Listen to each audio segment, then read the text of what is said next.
معزز قارئین کرام، بہلول تاریخ کا ایک ایسا یگانہ روزگار کردار ہے جسے آل محمد کے معجزے سے تعبیر کیا جائے تو غلط نہیں ہوگا۔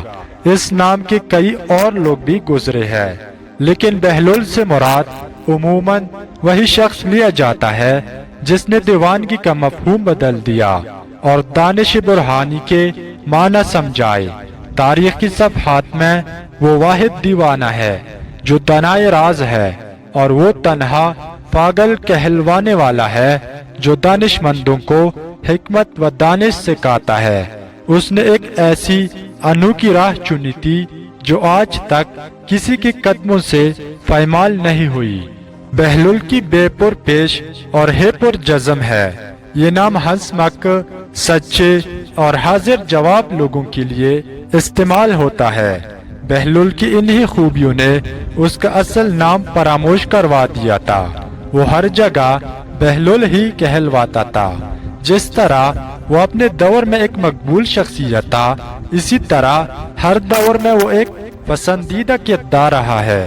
اس کی حکایت دلچسپی اور شوق سے کہی اور سنی جاتی ہے۔ اس کا اصل نام وہب بن عمرو اور جائے ولادت کوفہ بیان کی گئی ہے۔ وہ بغداد کے ثروت مندوں میں سے تھا۔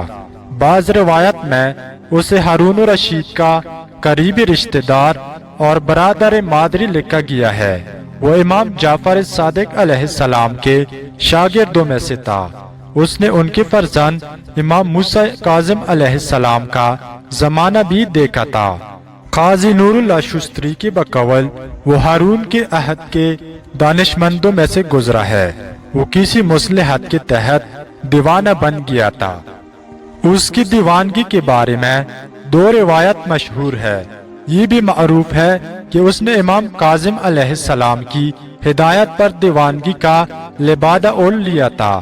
اسی طرح اس نے اپنی جان بھی بچا لی اور اس دور کے شاہی دربار کے لیے ایک ایسا نقاد بن گیا جو ہنسی میں انہیں آئینہ دکھاتا رہتا تھا۔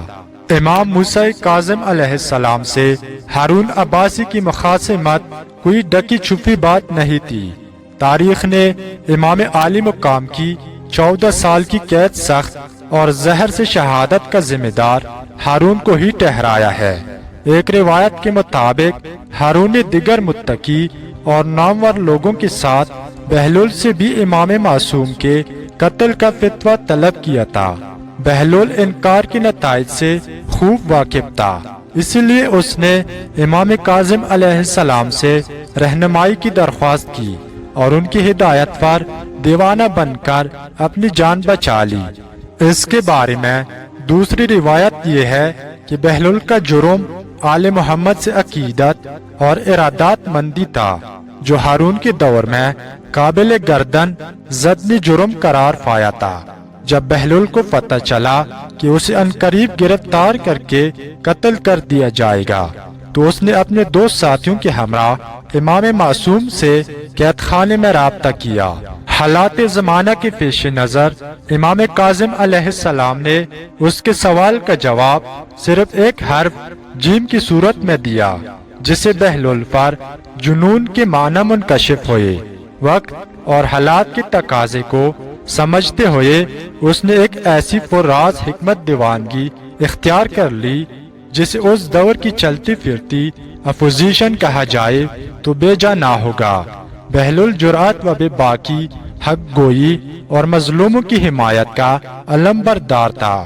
وہ اس دور میں بادشاہ پر کل بندوں تنقید کرتا تھا جب کوئی بادشاہ کے خلاف زبان کھولنے کا تصور بھی نہیں کر سکتا تھا۔ اس کی دانش مندی اور ذہانت نے کبھی اس کا موقع نہیں دیا کہ اس کے کسی لفظ پر گرفت کی جا سکے۔